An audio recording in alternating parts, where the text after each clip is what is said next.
தந்த அனைத்து என் பத்திரிகை ஊடக சமூக வலைதள நண்பர்கள் அனைவருக்கும் முதலில் என்னுடைய நெஞ்சார்ந்த நன்றி. இன்றைய தினம் தமிழக வாழ்வுரிமை கட்சிக்கென்று தனியாக ஒரு பயிலரங்கம், நான் பிறந்து வளர்ந்த புலியூர் காட்டுசக என்னும் இந்த கிராமத்தில் எனது மூதாதையர்களுடைய சொந்தமான, எங்கள் குடும்பத்திற்கு சொந்தமான இந்த முந்திரி காட்டில், இந்த செம்மண் பூமியில் என்னை தலைமையாக ஏற்றுக்கொண்டு தமிழ்நாட்டின் கன்னியாகுமரியில் தொடங்கி கும்மிடிப்பூண்டி வரையிலான அரசு ரீதியாக பிரிக்கப்பட்டிருக்கிற 38 மாவட்டங்களிலும் தமிழக வாழ்வுரிமை கட்சியில் உறுப்பினர்களாக தங்களை இணைத்து கொண்டு தமிழக வாழ்வுரிமை கட்சியில் இணைந்திருக்கிற என் அனைத்து உறவுகளையும் ஒரு அரசியல் பயிலரங்கத்தின் ஊடாக அவர்களுக்கான அரசியல் பயிற்சிகளை தந்து அண்ணன் சுப உதயகுமார் போன்ற தமிழ்நாட்டின் மிகச்சிறந்த ஆளுமைகள் இன்றைக்கு தமிழக வாழ்வுரிமை கட்சியில் தன்னை இணைத்து கொண்டு எங்களோடு சேர்ந்து பயணிக்க வந்திருக்கிற அந்த தருணத்தில் இந்த பயிலரங்கம் உருவாக்கப்பட்டு அண்ணன் சுப உதயகுமாரன் போன்ற தமிழ் சமூகத்தின் மிகச்சிறந்த ஆளுமைகளை கொண்டு எம் கட்சியினுடைய கிளையில் தொடங்கி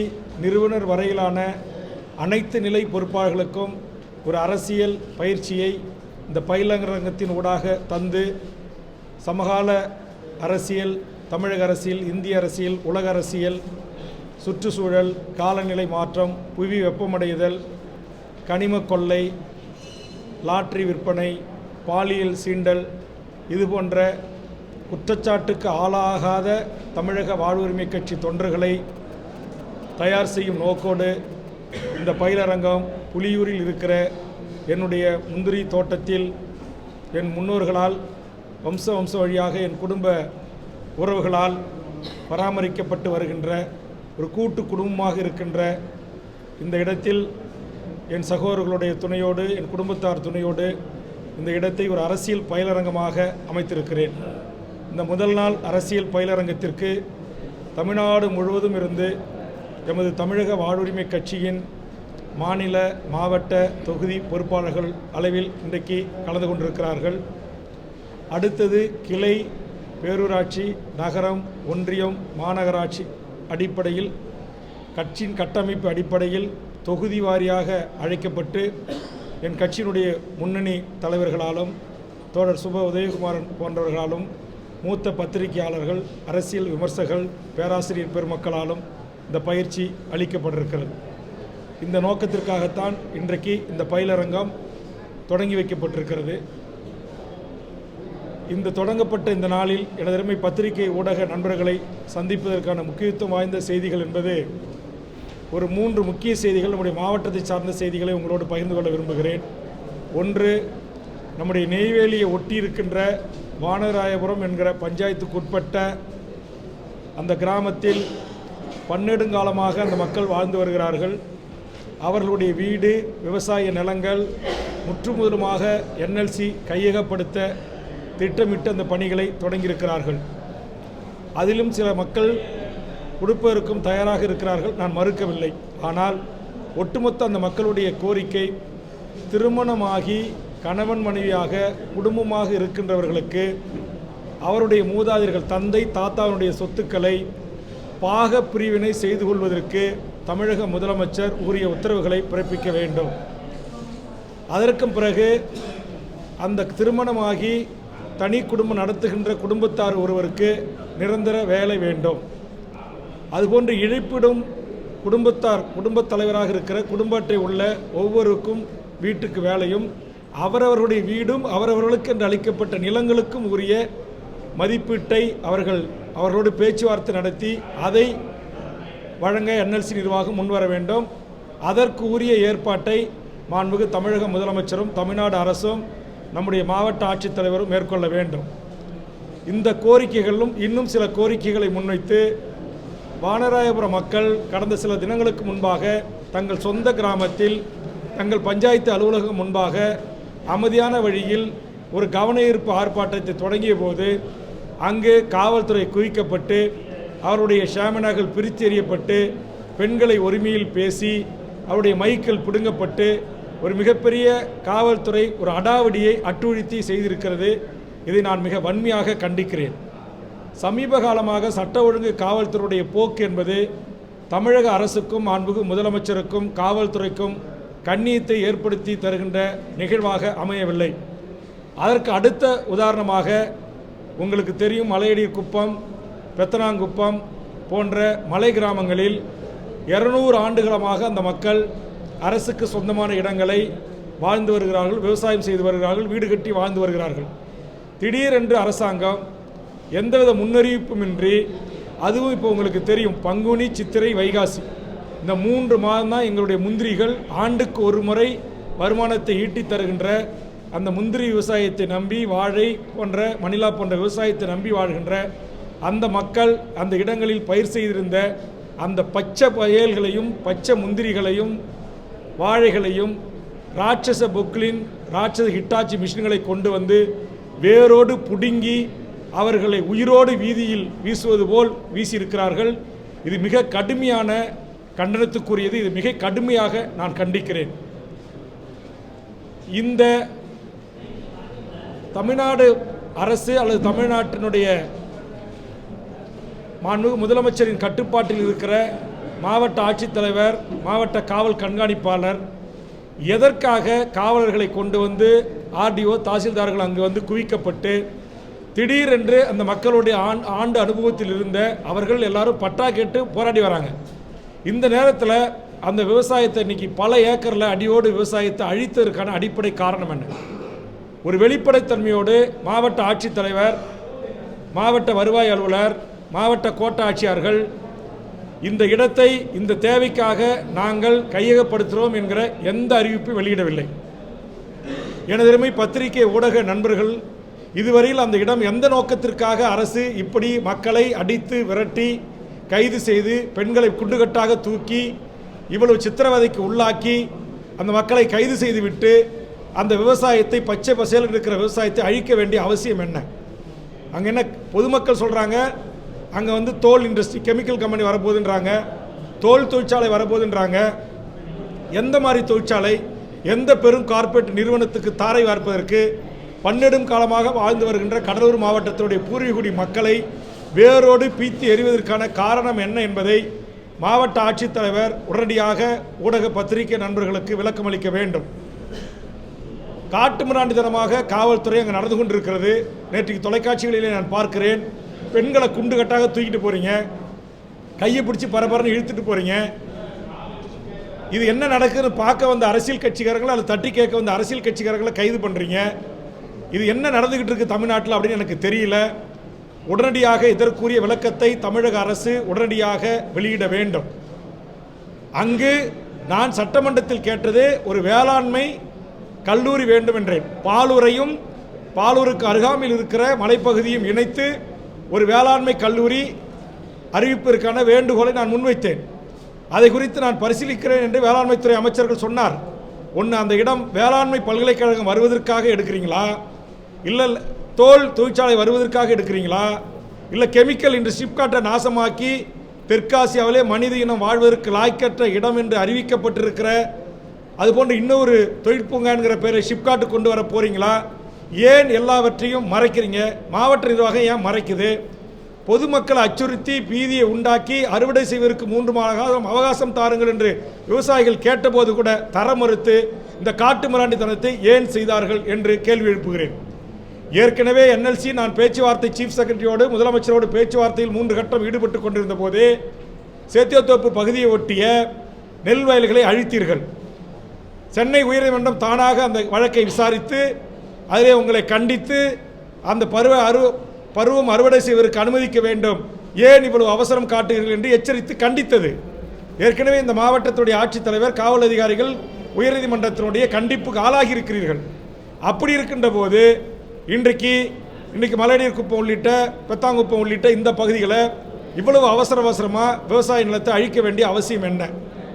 மூன்றாவது, என் தொகுதியில் அங்குச்செட்டிப்பாளையத்தில் ஆண்டாண்டு காலமாக வாழ்கின்ற ஏழை எளிய தாழ்த்தப்பட்ட ஒடுக்கப்பட்ட அருந்ததிய மிக பிற்படுத்தப்பட்ட சிறுபான்மை மக்கள் அவர்களுடைய வீடுகளை எல்லாத்தையும் நீங்கள் இடிக்கிறீங்க. பண்ருட்டி டவுனில் 300 வீட்டை இடித்து தரமட்டமாக்கியிருக்கிறீங்க. நெல்லிக்குப்பம் பகுதியில் அங்கே இருக்கிற பூர்வீகுடி மக்களுடைய வீட்டை இடிக்கிறீங்க. இதெல்லாம் இந்த அதிகாரம் எல்லாம் உங்களுக்கு யார் கொடுத்தா? அரசு அதிகாரிகளை நான் கேட்கிறேன். இதையெல்லாம் குறித்து நான் சட்டமன்றத்தில் பேசுகின்ற போது அதெல்லாம் எங்கள் அரசு அவசரப்படாது, நாங்கள் மக்களுடைய குடியிருப்புகளுக்கு அப்படி முன்னெச்சரிக்கை இல்லாமல் அவங்களுக்கு மாற்று இடம் மாற்று வீடு கட்டி தராமல் எந்த குடியிருப்புகளையும் நாங்கள் காலி செய்ய மாட்டோம்னு சொன்னீங்க. விவசாயிகள் விளைநிலையத்தில் விவசாயம் செய்கிற விவசாயத்தை நாங்கள் அழிக்க மாட்டோன்னு உயர்நீதிமன்றம் சுட்டி காட்டிய போது தமிழ்நாடு அரசு அட்வொகேட் ஜெனரல் சொன்னாங்க. இன்றைக்கி எந்த அடிப்படையில் இன்றைக்கி இந்த மலைப்பகுதியில் எங்களுடைய மலை கிராமத்துடைய விவசாயத்தை நீங்கள் அழிச்சிங்க? ஆண்டுக்கு ஒரு முறை வருமானத்தை ஈட்டி தருகிற எங்கள் முந்திரி மரங்களை வேரோடு பிடுங்கி ராட்சத இயந்திரங்களை கொண்டு எரிச்சு எங்களுடைய குடலை பிடுங்கின மாதிரி, எங்களுடைய நுரையீரலை பிடுங்கின மாதிரி, எங்களுடைய இதயத்தை அப்படியே நீங்கள் கத்தி கொண்டு கீறி பிடுங்கி வீசின மாதிரி வீசியிருக்கிறீங்களே. இந்த அநியாயத்தை அக்கிரமத்தை செய்வதற்கு அதிகாரம் தந்தது யார்? இதற்குரிய பதிலை தமிழக முதலமைச்சர், தமிழக வருவாய்த்துறை அமைச்சர், தமிழக வேளாண்மைத்துறை அமைச்சர், விவசாயத்துறை அமைச்சர் எனக்கு அளிக்க வேண்டும், இந்த மாவட்ட மக்களுக்கு அளிக்க வேண்டும். இல்லை என்றால் மிகப்பெரிய ஒரு போராட்டத்தை நாங்கள் தமிழக வாழ்வுரிமை கட்சியின் சார்பாக பாதிக்கப்பட்ட மக்களை திரட்டி, பாதிக்கப்பட்ட விவசாயிகளை திரட்டி, வீடு நிலங்களும் பட்டா கேட்டு போராடி இருக்கிற மக்களுடைய வீடுகளை இடித்து தரமட்டமாக்குற இந்த அநியாய அக்கிரமத்தை கண்டித்து மிகப்பெரிய போராட்டத்தை நாங்கள் முன்னெடுப்போம். அதே போன்று இங்கே நான் சொன்ன லெதர், கெமிக்கல் இது போன்ற நிறுவனங்கள் வந்தால் இன்றைக்கு பசுமை தாயகம் அமைப்பு வச்சு நடத்துகிற இன்றைக்கு பாட்டாளி மக்கள் கட்சி ஏற்கனவே இதற்காக தொடர்ந்து குரல் கொடுத்திருப்பதை நான் வரவேற்கிறேன். அதே போன்று இன்றைக்கு பச்சை தமிழகம் என்ற அரசியல் கட்சியும் பச்சை தமிழகம் என்கிற ஒரு கிரீன் மூவ்மெண்ட் அமைப்பை நடத்துகின்ற எங்களுடைய தோழர் சுப உதயகுமார் அவருடைய வழிகாட்டலோடு அங்கே எந்தவித நாசகர திட்டங்கள், அது லெதர் தொழிற்சாலையோ கெமிக்கல் இண்டஸ்ட்ரியோ மக்களுடைய கருத்தறியாமல் மக்களுடைய ஒப்புதல் பெறாமல் எந்த தொழிற்சாலைகளையும் அந்த பகுதியை நாங்கள் அனுமதிக்க மாட்டோம். இதையெல்லாம் குறித்து நாங்கள் பாதிக்கப்பட்ட நான் சொன்ன இந்த 3 பகுதி மக்களோடு தோழர் சுப உதயகுமாரன் அவர்களும் நானும் நேரடியாக அவர்களை சந்தித்து அவருடைய கருத்தை அறிந்து அடுத்தடுத்த கட்ட வீரியமான போராட்டங்களை நாங்கள் முன்னெடுப்போம். இந்த ஊடக பத்திரிகையாளர் ஊடாக நான் தமிழக அரசை, தமிழக முதலமைச்சரை கேட்டுக்கொள்வது, உங்களுக்கு தெரியாமல் இங்கு அப்பாவி மக்கள் விவசாய நிலையங்கள் கை வைக்கிறார்கள். சட்டமன்றத்தில் நான் கேட்கிற போது சில செய்திகளை பதில் சொல்கின்ற போது அமைச்சர் பெருமக்கள் முதலமைச்சருக்கு சில விஷயங்கள் தெரியவில்லை. ஆக முதலமைச்சருக்கு தெரியாமல், முதலமைச்சர் அனுமதி அளிக்காமல் இப்படி விவசாய நிலங்கள் மீது இன்றைக்கு ராட்சத இயந்திரங்களை ஓட்டுவது, விவசாய பயிர்களை பிடுங்கி எறிவது, விவசாய மரங்களை பிடுங்கி எறிவது, ஆண்டாண்டு காலமாக வாழ்கின்ற ஏழை எளிய தாழ்த்தப்பட்ட பிற்படுத்தப்பட்ட சிறுபான்மை மக்களுடைய வீடுகளை நீங்கள் புல்டோசரை கொண்டு இடித்து நிறுவுவது, இது எல்லாம் ஒரு மக்களால் தேர்ந்தெடுக்கப்பட்ட ஜனநாயக நாட்டில் ஜனநாயக அரசுக்கு அழகா என்பதை தயவு செய்து நம்முடைய முதலமைச்சரும் அமைச்சர்களும் சிந்தித்து பார்க்க வேண்டும். இதற்கு துணை போன அதிகாரிகள் எவராக இருந்தாலும் அப்பாவி பொதுமக்களை துன்புறுத்தலுக்கு செய்து கொலை மிரட்டல் விடுவது போல் இன்றைக்கு எங்களை காவல்துறை மிரட்டுகிறார்கள் என்று பொதுமக்கள் பதிவு செய்கிறார்கள். ஏன் இந்த மிரட்டல்? யாருக்காக நீங்கள் வேலை செய்கிறீங்க? மக்கள் தான் உங்களுக்கு எஜமானர்கள். மக்கள் வரி பணத்தில் சம்பளம் வாங்குகின்ற காவல்துறை, வருவாய்த்துறை ஏன் இவ்வளவு மோசமாக நீங்கள் இவ்வளவு ஒரு இரும்பு கரம் கொண்டு அந்த மக்களை அடக்கின்றீர்கள்? வானராயபுரத்தில் எல்லா கட்சி எம்எல்ஏக்கள், எல்லா கட்சி மாவட்ட செயலாளர்களும் பாதிக்கப்பட்ட பகுதியை வந்து பார்க்கறதுக்கு சேமனாக இருக்குது, மைக் இருக்குது. ஆனால் நான் பாதிக்கப்பட்ட பகுதியை பார்க்கறதுக்கு போகும்போது உடனடியாக சேமனெல்லாம் நூற்றுக்கணக்கான காவலர்கள் குறிக்கப்பட்டு பிச்சு எறிகிறீங்க. ஏன் வேல்முருகன் என்றால் ஏன் காவல்துறை அஞ்சுறீங்க? ஏன் வருவாய்த்துறை வேல்முருகன் என்றால் என்ன? நான் ஜனநாயக ஆள் தானே, நான் ஒரு மக்களால் தேர்ந்தெடுக்கப்பட்ட ஒரு சட்டமன்ற உறுப்பினர் தானே, ஒரு தேர்தல் ஆணையத்தில் பதிவு செய்யப்பட்ட ஒரு அரசியல் கட்சி தலைவர் தானே. அங்கே போராடுகின்ற அந்த மக்களை சென்று சந்திப்பதற்கு எனக்கு இந்த ஜனநாயக நாட்டில் உரிமை இல்லையா? அப்போ ஏன் இப்படி அவசரமாக அந்த பந்தலை பிச்சு எறியணும்? வானராயபுரத்தில், தென்குத்து புதுநகரில். அப்போ திட்டமிட்டு நீங்கள் அங்குச்செட்டிப்பாளையத்தில் நான் தொகுதி எம்எல்ஏ, எனக்கு ஒரு செய்தியே கிடையாது, எனக்கு ஒரு முன்கூட்டி அறிவிப்பு இல்லை. என்கிட்ட சொல்லியிருந்தா நான் என் மக்கள்கிட்ட போய் பாதுகாப்பாக இருங்க, வாங்க, இது தடுப்பு இருக்குது, நம்ம எல்லாரும் சேர்ந்து முதலமைச்சரை பார்க்கும், அமைச்சரை பார்க்கும், கலெக்டரை பார்க்கணும், ஒரு முன்னெச்சரிக்கை நடவடிக்கை எடுத்திருப்போம். ஆக இது ஒரு சர்வதிகார போக்கு மாதிரி கடலூர் மாவட்டத்தினுடைய நிர்வாகம் செயல்படுவதை ஒரு காலத்திலும் ஏற்றுக்கொள்ள முடியாது. கடந்த காலத்தில் மிகப்பெரிய போராட்டங்களை கடலூர் மாவட்டம் சந்தித்திருக்கிறது. ஆதலால் இந்த அப்பாவி மக்களுடைய அடிவயிற்றில் கை வைக்கிற இந்த அராஜக போக்கை தமிழக வாழ்வுரிமை கட்சி கண்டித்து இதற்கு தமிழ்நாடு தழுவிய மிகப்பெரிய போராட்டங்களை நாங்கள் தொடர்ந்து முன்னெடுப்போம். சுற்றுச்சூழலை பாதுகாக்கின்ற நம்முடைய அருமைத்தோழர் சுப உதயகுமாரன் போன்ற, பூவுலக நண்பர்கள் சுந்தரராஜன் போன்ற எண்ணற்ற இந்த சமூகத்தை நேசிக்கிற இப்போ உங்களுக்கு தெரியும், ஜஃபர் அலி என்று சொல்லக்கூடிய புதுக்கோட்டையிலே மணல் மாஃபியாக்களுக்கு எதிராக போராடியவர் இன்றைக்கு லாரி ஏற்றி படுகொலை செய்திருக்கிறார். அந்த படுகொலையை சிபிசிஐடி விசாரணைக்கு வேண்டும் என்று அடுத்த 24 மணி நேரத்தில் போராட்ட களத்தில் நின்று போராடி நான் டிஜிபி அவர்களை சந்தித்து, உள்துறை செயலாளர் போன்ற உயர் முதலமைச்சர் அலுவலகத்துடைய செயலாளர்களை சந்தித்து ஒரு வற்புறுத்தினுடைய அடிப்படையில் தான் இன்றைக்கு சிபிசிஐடி விசாரிக்கப்பட்டிருக்கிறது, உத்தரவிடப்பட்டிருக்கிறது. குற்றவாளிகள் இன்றைக்கு கைது செய்யப்பட்டிருக்கிறார்கள். அதில் இன்றைக்கு தாசில்தார் பணியிட மாற்றம் செய்யப்பட்டிருக்கிறார். அது ஏற்றுக்கொள்ள முடியாது. அவர் சஸ்பெண்ட் செய்யப்பட்டு யாரெல்லாம் இந்த கனிம வள கொலைக்கு உடந்தையாக இருந்தார்களோ அவர்கள் சட்டத்தில் முன்னிறுத்தி இந்த கொலை வழக்கின் கீழ் தண்டிக்கப்பட வேண்டும். அதே மாதிரி இந்த மலையடி கிராமத்தில் இத்தனை நூற்றுக்கணக்கான ஏக்கரை கையகப்படுத்தி கனிம கொள்ளை நடைபெறுவதாக இருக்கிறது என்று ஒரு தகவல் வருகிறது. அப்போ அந்த கனிம கொள்ளையை ஈடுபட போகின்ற பெரும் முதலாளி யார்? அவனுக்கு ஆதரவாக ஏற்கு அத்தனை காவல்துறை, அத்தனை வருவாய்த்துறை நேற்று குவிக்கப்பட்டார்கள். இதற்கெல்லாம் ஒரு வெள்ள அறிக்கை, விவர அறிக்கை வெளியிட வேண்டும். கடலூர் மாவட்ட மக்கள் நாங்கள் எழுந்துக்கிட்டே இருப்போமா? என்எல்சிக்காக எங்கள் நிலத்தை எடுப்பீங்க, ஷிப்கார்டுக்காக எங்கள் நிலத்தை எடுப்பீங்க, இங்கே தோல் தொழிற்சாலைக்காக எடுப்பீங்க. பெரியப்பட்டில் அற்புதமாக நெல் உளுந்து கொள்ளு விளையக்கூடிய அற்புதமான நிலையை நீங்கள் வந்து சாயப்பட்டிருக்கு எடுப்பீங்க சாய்மாவுக்காக. இப்போ இதெல்லாம் கேட்கறதுக்கு இந்த நாட்டில் நாதியே இல்லையா? இது எல்லாம் இங்கு ஜனநாயக சக்திகள் ஒன்று கூடி போராடுவதற்கான வாய்ப்பும் சூழலுமே நீங்கள் ஏற்படுத்தி தராமல் காவல்துறையை கையில் வைத்துக்கொண்டு இந்த அகம்பாவதம் ஆட்சி அதிகாரம் இருக்கிறது என்கிற ஆணவத்தோடு அதிகாரிகள் நடந்து கொள்கிறார்கள். இதையெல்லாம் முதலமைச்சர் உடனடியாக தடுத்து நிறுத்தி எமது மக்கள் இந்த மண்ணில் ஆண்டாண்டு காலமாக இந்த பூர்வீக மக்கள் சொந்த நிலத்தில் நிம்மதியாக உழைத்து தங்கள் விவசாயத்தை நம்பி வாழ்கின்ற மக்களை நிம்மதியாக வாழ விடுங்க.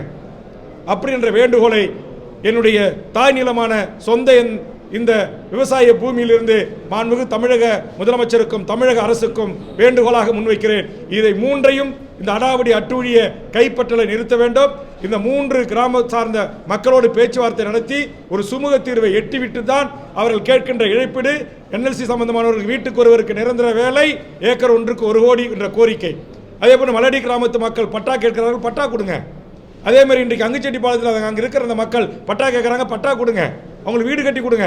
சட்டமன்றத்தில் என்னுடைய கேள்விக்கு தானே சொன்னீங்க, எந்த ஒரு வீட்டையும் நாங்கள் இடித்து தரமட்டம் ஆக்க மாட்டோம், அவர்களுக்கு மாற்று ஏற்பாடு செய்து விட்டு வீடை தந்து விட்டு தான் நாங்கள் வீட்டை இடிப்போம்னு சொன்னீங்க. இப்போ எப்படி நீங்கள் இடிக்கிறீங்க? இப்போ இதெல்லாம் கேட்பதற்கு யாரும் இல்லைன்ற நினைப்பா இங்கே இருக்கிற மாவட்ட அதிகாரிகளுக்கு? உங்களுக்கு யார் உத்தரவு போட்டா? சட்டமன்ற உறுப்பினர் நான் கேட்குறேன், எனக்கு பதில் சொல்லுங்கள். அதனால் உடனடியாக மாவட்ட ஆட்சித்தலைவர், இந்த மாவட்டத்துடைய தலைவர் இதற்கு உரிய விளக்கத்தை அளிக்க வேண்டும். இல்லை என்று சொன்னால் மிகப்பெரிய போராட்டத்தை தமிழக வாழ்வுரிமை கட்சி முன்னெடுக்கும் என்பதை இதன் மூலமாக அறிவிக்கிறேன். தமிழ்நாட்டை பொறுத்தவரையில் ஆளுநர் அவர்கள்தான் இந்திய அரசியலமைப்பு சட்டத்திற்கு உட்பட்டு செயல்படாமல் தன்றோண்டித்தனமாக செயல்பட்டு கொண்டிருக்கிறார். தமிழ்நாடு என்பது ஒரு சமூக நீதி புரிதல் உள்ள தமிழர் மக்களை கொண்ட ஒரு தேசம், ஒரு நாடு. ஆக இங்கு பீகாரிலிருந்து வருகை தந்த சனாதன அரசியலை பின்பற்றி வாழ்கின்ற நம்முடைய தமிழக ஆளுநர் RN ரவி போன்றவர்கள் உலகத்திற்கே அறிவுரை வழங்கி ஆலோசனைகளை வழங்கிய ஒரு வரலாற்று சிறப்பு கொண்ட என் தமிழ் இனத்திற்கு ஆலோசனை சொல்வதையும் அறிவுரை சொல்வதையும் அவர் நிறுத்தி கொள்ள வேண்டும். அதுதான் அவர் வகிக்கின்ற அந்த அரசியல் சாசன அமர்வின் தமிழ்நாட்டின் தலைவராக இருப்பதற்கு அழகு. இதை தொடர்ந்து அவர் மீறுவார் என்று சொன்னால் ஒன்றிய அரசு அவரை உடனடியாக திரும்ப பெற வேண்டும் என்பதுதான் தமிழக வாழ்வுரிமை கட்சியின் நிலைப்பாடு. ஒட்டுமொத்தமாக கவர்னர் என்கிற பதவியே தமிழ்நாட்டுக்கோ இந்தியாவின் எந்த ஒரு பிரிவு மாநிலத்துக்கோ தேவையில்லை என்கிற கொள்கை உடையது தமிழக வாழ்வுரிமை கட்சி. ஆனால் இந்திய அரசியலமைப்பு சட்டம் ஏற்பளித்து இசைவளித்து ஒருவரை நியமித்திருக்கிறார்கள் என்று அவருக்கு கொடுக்க வேண்டிய மாண்பை மரியாதையை மக்களால் தேர்ந்தெடுக்கப்பட்ட இந்தியாவில் இருக்கிற எல்லா அரசுகளும் தருகிறார்கள். ஆனால் அதை அவர் தவறாக பயன்படுத்துவதும் அதிகாரத்தை தான் கையில் எடுத்துக்கொண்டு இங்கு தனியாக ஒரு ஆட்சியை நடத்த முயல்வதும் என்பது மக்களால் தேர்ந்தெடுக்கப்பட்ட ஜனநாயக மாண்புகளுக்கு எதிரானது, முரணானது, கண்டிப்புக்குரியது என்பது தமிழக வாழ்வுரிமை கட்சியின் பார்வை. அரசு நிலங்களில் உள்ள ஆக்கிரமிப்பை அரசு அதிகாரிகள் அகற்றாம வேற யார் சார் அகற்றணும்? அவங்களுக்கு அதிகாரம் யார் கொடுத்தது கேட்குறீங்க? யார் சார் அதிகாரம் கொடுக்கணும்? அது வந்து உங்களை போன்ற இந்த நாட்டினுடைய ஜனநாயக தன்மை உள்ள பத்திரிகை ஊடக நண்பர்களை, இப்போ நான் கேட்குறேன் உங்கள் பத்திரிகை நண்பர்களை, இந்த மலையடி வாரத்தில் 160 ஏக்கரை கைப்பற்றுன்னு சொல்கிறாங்களே, அது எந்த நோக்கத்துக்காக நாங்கள் கைப்பற்றோம்? இது அரசு இடம் தான், இதை நாங்கள் இந்த நோக்கத்துக்காக நாங்கள் எடுக்கிறோம். இதை இத்தனை ஆண்டு காலமாக அனுபவித்து இருக்கிற மக்கள்கிட்ட உரிய விளக்கத்தை தந்திருக்காங்களா? இல்லை மக்களுக்கு தரல? பத்திரிகை நண்பர்களான கடலூர் மாவட்டத்துடைய மூத்த பத்திரிகை நண்பர்கள் அங்கே வருகின்றிருக்க, உங்களுக்கு அப்படி ஏதாச்சும் நோட்டீஸ் கொடுக்கப்பட்டிருக்கிறதா? உங்களுக்கு தகவல் சொல்லியிருக்காங்களா? அந்த நிலத்தை எதுக்காக எடுத்திருக்காங்க? அப்போ என்ன பர்பஸ்க்காக எடுக்கிறாங்க என்று தெரியாமையே 200 ஆண்டு காலமாக அந்த மக்கள் வாழ்கின்ற வீட்டை, விவசாய நிலத்தை, நீர்நிலைகளை, மோட்டார் கொட்டாயை, பம்பு செட்டை எல்லாம் இடித்து தரமட்டமாக்கி தன்னகத்தில் கையகப்படுத்துவது என்பது ஜனநாயக மாண்புள்ள செயல் அல்ல. அரசு சொந்தமான இடமா இருந்தால் கூட ஒருவர் அனுபவத்தில் இருக்கின்ற போது இந்த நாட்டின் குடிமக்கள் தான் அவர்களுக்கு தான் நிலம். அரசுன்னு ஒன்று மக்களால் தேர்ந்தெடுக்கப்பட்டது அரசு. அரசுன்னு ஒன்று எது வானத்திலிருந்து குதிச்சு வரல. மக்கள் தான் அரசுக்கு எஜமானர்கள். அந்த எஜமானர்களை நீங்கள் இன்னைக்கு நடுவில் தூக்கி எறிகிறீங்களே, அப்போ அது எந்த நோக்கத்துக்காக நீங்கள் இந்த மலையடிவார் கிராமத்தில் 160 ஏக்கரை நீங்கள் கையகப்படுத்துறீங்க? அதை நீங்கள் சொல்லுங்கள். அது அந்த மக்கள்கிட்ட கருத்து கணிப்புக்கு நடத்துங்க. இன்னைக்கு ஐரோப்பிய நாடுகளில் ஒரு சின்ன பாதாள சாக்கடை திட்டமாக இருந்தாலும், எந்த ஒரு தொழிற்சாலை கொண்டு வருவதாக இருந்தாலும், அந்தந்த ஐரோப்பிய நாடு முழுவதும் ஒரு பொது வாக்கெடுப்பு, ஒரு பொது கருத்து கணிப்பை நடத்தி அந்த மக்கள் விருப்பம் ஒரு ஒரு 10% எதிர்த்தா கூட அங்கே எந்த திட்டமும் வராது, எந்த சட்டமும் வராது. ஆனால் இங்கே நீங்கள் என்ன பண்ணுறீங்க? இப்போ நான் ஒரு மக்களால் தேர்ந்தெடுக்கப்பட்ட எம்எல்ஏ, இந்த மாவட்டத்துடைய எம்எல்ஏ. அப்போ இந்த மாவட்டத்தில் இருக்கிற 9 எம்எல்ஏக்களுக்கு இந்த நாட்டுடைய இந்த நாடாளுமன்ற உறுப்பினருக்கும் இந்த இடத்தை இந்த அரசு இந்த நோக்கத்துக்காக கையகப்படுத்துது அப்படின்னு எங்களுக்கு முறையாக தகவல் சொல்லணும். எங்களுக்கு எதுவும் சொல்லலை. அங்கிச்செட்டிப்பாளையத்தில் இன்றைக்கி நீங்கள் ஆக்கிரமிப்பு பண்ணி இடிக்கிறீங்க. அந்த மக்களுக்காக சட்டமன்றத்தில் பலமுறை பேசி பரிசீலிக்கப்படும், சட்டம் வழங்கப்படும் அப்படின்னு வருவாய்த்துறை அமைச்சர்கள் அதிமுக காலத்தில், திமுக காலத்தில் எனக்கு அஷூரன்ஸ் கொடுத்துருக்காங்க. அப்போ அந்த அஷூரன்ஸ் என்னாச்சு? இன்னைக்கு ஏன் இடிக்கிறீங்க? அங்கே பெரும்பான்மையாக ஆதி தமிழர்களும் அருந்திய மக்களும் பிற்படுத்தப்பட்ட சிறுபான்மை மக்கள் தான் வாழ்கிறாங்க. அந்த மக்களை இப்போ இடிச்சு போட்டிங்கன்னா அவங்க எங்கே போவாங்க? நாளைக்கு மழை பெஞ்சா அவங்களுக்கு மாற்று இடம் கொடுத்துருக்கீங்களா? வீட்டு வசதி வீடு கட்டி கொடுத்துருக்கீங்களா? மாற்று இடம் பட்டா கொடுத்துருக்கீங்களா? அது வீடு கட்டி கொடுத்துருக்கீங்களா? கொடுத்த பட்டாவில் பல இடங்களில் பட்டாவை கொடுக்குறீங்க, அளந்து விடுறதில்லை. அப்போ இதைத்தான் நான் சர்வதிகார போக்குன்றேன். ஒரு அரசுக்கு தேவையான போது திட்டங்களுக்கு, சாலை பணிகளுக்கு எடுக்கிறதுக்கு அதிகாரம் இருக்குது, நான் மறுக்கலை. ஆனால் அதை முறையாக அந்த மக்களின் அனுமதியை பெறாமல், அந்த மக்கள் எதிர்ப்பு இருக்கின்ற போது அந்த மக்களின் உணர்வுகளுக்கு, உணர்ச்சிகளுக்கு, அவருடைய வேண்டுகோளுக்கு செவிசாய்க்கணும். அது இன்னைக்கு என்எல்சி விஷயத்திலையும் இல்லை, அங்கிச்செட்டிப்பாளையத்திலையும் இல்லை, மலையடிவார் குப்பத்திலையும் இல்லை. அப்படிங்கும்போது இதைத்தான் நான் எதிர்க்கிறேன், இதைத்தான் சர்வதிகாரம் என்று நான் சொல்லுகிறேன்.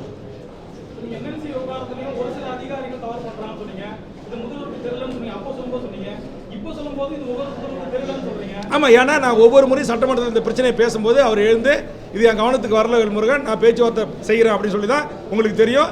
வெறும் 10 லட்ச ரூபாய்க்கு மேலே 1 பைசா கூட தரமாட்டேன்னு சொன்னபோது நான் பேசி அவர் பதிலளித்த பிறகு தான் இறையன்பு சீஃப் செக்ரட்டரி தலைமையில் 5 கூட்டம் நடத்தி நான் அதுக்கு ஒரு முடிவை கொண்டு வந்தேன். வெறும் 10 லட்ச ரூபா கொடுத்தது 35 லட்ச ரூபாயும் நிரந்தர வேலை என்கிற ஒப்பந்தத்தை ஏற்படுத்தினேன். அதே மாதிரி இப்போ மலையடிவார் குப்பம் நிச்சயமாக எனக்கு தெரிஞ்சு நான் காலையில் பேசிட்டேன். முதலமைச்சருக்கு இந்த செய்தி தெரியல. இப்போ அங்கிச்செட்டிப்பாளையத்தில் இப்படி வீடுகளை இடிக்கிறது முதலமைச்சருக்கு தெரியல. அப்போ முதலமைச்சர் தான் என்னுடைய பேச்சுக்கு பதில் சொல்கிறார், வருவாய்த்துறை அமைச்சர் தான் பதில் சொல்கிறாங்க. ஆனால் இங்கே தாசில்தார், ஆர்டிஓ இவர்கள் இந்த வேலையை பண்ணுறாங்க. அப்போ இப்போ இந்த பத்திரிகை ஊடகத்தில் இது எல்லாரும் பார்ப்பாங்க, முதலமைச்சர் அலுவலகம் பார்க்கும், செய்தித்துறை பார்க்கும், இன்டெலிஜென்சி பார்க்கும். பார்த்துட்டு இப்படி ஒரு பிரச்சனை இருக்குது, இது எந்த நோக்கத்துக்கு? நான் கேட்குறேங்க, ஒரு ஜனநாயக நாடுங்க. நீங்கள் வந்து ஆண்டாண்டு காலமாக 200 வருஷமாக வாழ்கிற மக்களை இடித்து தரமட்டமாக்கி தூக்கி போடுறீங்க. அந்த இடம் எந்த பர்பஸ்க்காக? வேளாண்மை கல்லூரிக்கா, அல்லது கலை கல்லூரிக்கா, அல்லது தோல் தொழிற்சாலைக்கா, அது சிப்காட் இண்டஸ்ட்ரீஸ்க்கா? இல்லை அங்கே இருக்கிற மலையில் ஃபுல்லாக கனிமம் கொட்டி கிடக்குறது, அந்த கனிமத்தை கொள்ளையடிப்பு இருக்கா? யாருக்காக? இதை நீங்கள் அறிவிங்க. அது ஏற்புடையதாக இருந்தாக்க அந்த மக்கள் ஏற்கட்டும், அந்த மக்களுக்கு ஏற்புடையதாக இருந்தால் அந்த மக்கள் எதிர்க்கட்டும். இதுதான் என்னுடைய கருத்து.